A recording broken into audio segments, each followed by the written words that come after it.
செய்திகளை வாசிப்பது மலைகளின் அரசி நீலமலை அன்பில்.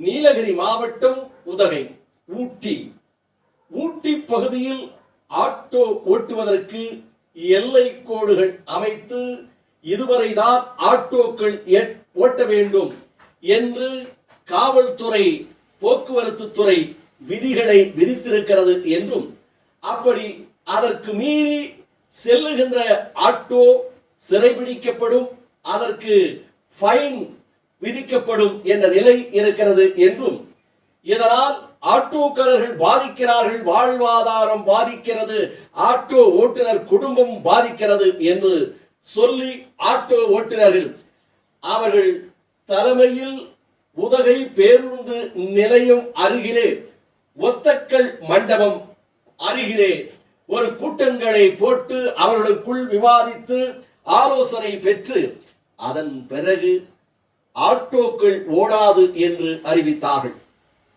இதனை அறிந்த திராவிட முன்னேற்ற கழகத்தினுடைய மலை அரசின் மைந்தனாக இருக்கின்ற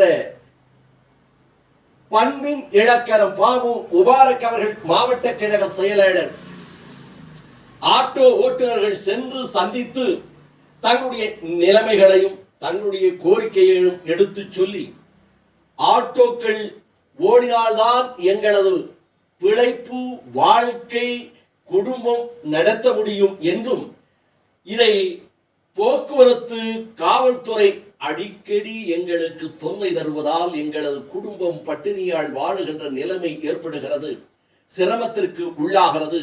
இதனை நமது தளபதியினுடைய அரசு சிறப்பான அரசாக தொழிலாளர்களுக்கு, ஆட்டோ ஓட்டுநருக்கு, வாகன ஓட்டுநர்களுக்கு, விவசாயிகளுக்கு என்று நன்மையை தருகின்ற அரசாக, நல்ல ஆட்சியை நடைபெற்றுக் கொண்டிருக்கின்ற அரசாக இருக்கிறது. இந்த நல் ஆட்சியில் நாங்கள் பாதித்துவிடக் கூடாது.